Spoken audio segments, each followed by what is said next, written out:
పౌలు గారి జీవితాన్ని ఒకసారి చూడండి. ఆయన పాత జీవితం ఎలా ఉంది?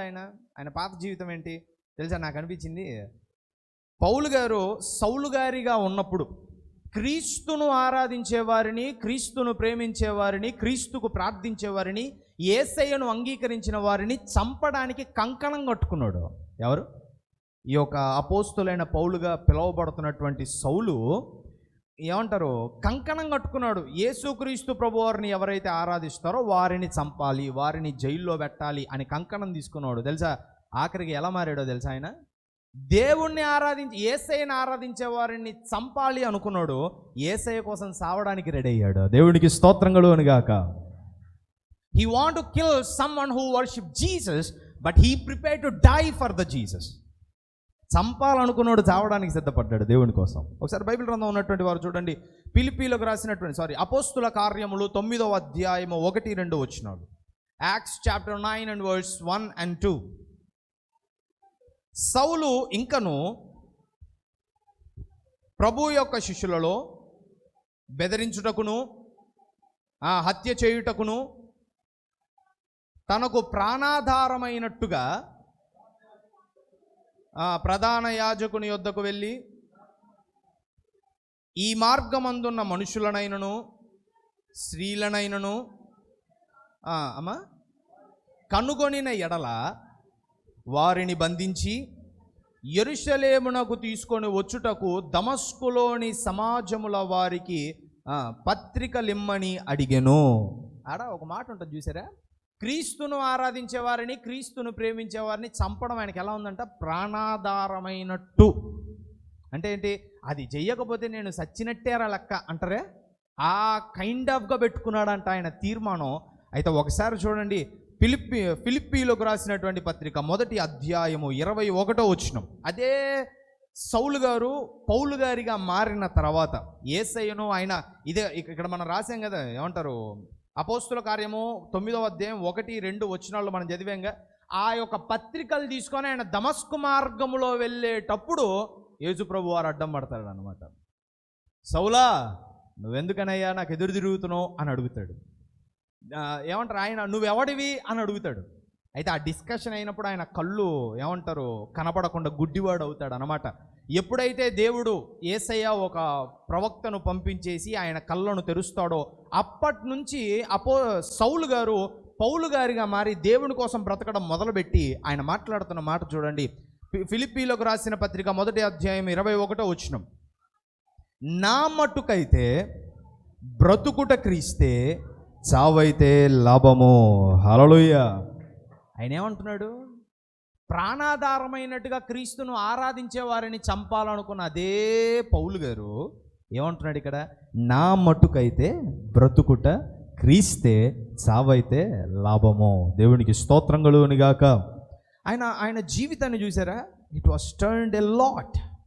ఎప్పుడైతే యేసుక్రీస్తు ప్రభువారిని ఆయన తెలుసుకున్నాడో, ఎప్పుడైతే యేసుక్రీస్తు ప్రభువారి చెంతకు ఆయన చేరాడో, his life was turned into something great.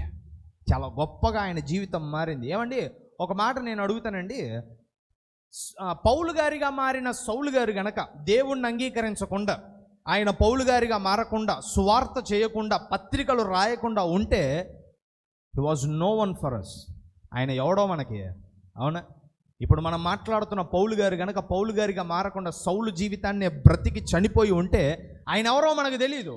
మహా అంటే ఒక 2 అధ్యాయాల్లో రాయబడేవాడేమో, లేకపోతే ఈతన్లాగా బ్రతకూడదు అని చెప్పుకోవడానికి పనికొచ్చేవాడేమో.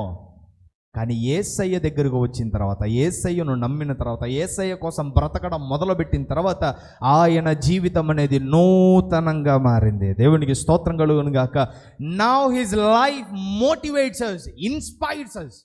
అదే సౌలు గారి జీవితము పౌలు గారిగా మారి దేవుని దగ్గరకు వచ్చిన తర్వాత ఈరోజు ఆయన జీవితం అనేది చాలా మందిని ప్రభావితం చేస్తుంది. చేయట్లా?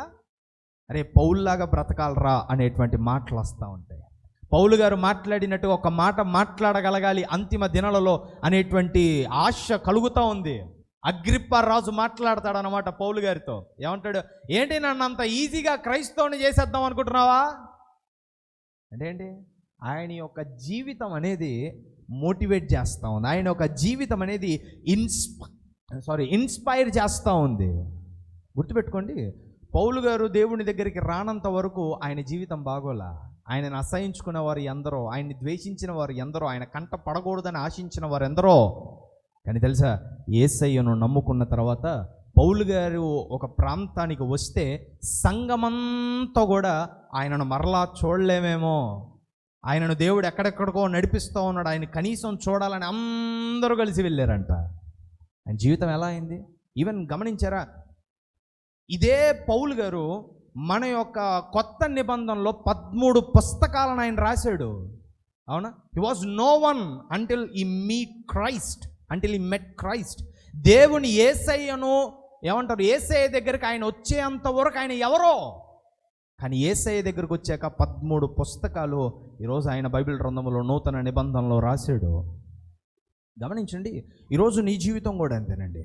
ఇప్పటి వరకు అది వ్యర్థంగా ఉంటుందేమో, ఇప్పటిదాకా అది ఏమంటారు ఉపయోగం లేనట్టుగా అనిపిస్తుంటుందేమో. మీలో చాలామంది కూడా అనుకుంటూ ఉంటారు, 2024లో ఉన్న అదే పనికిరాని జీవితంతోనే 2005లో కూడా 25లో కూడా అడుగు పెడుతున్నాను, ఏముంది?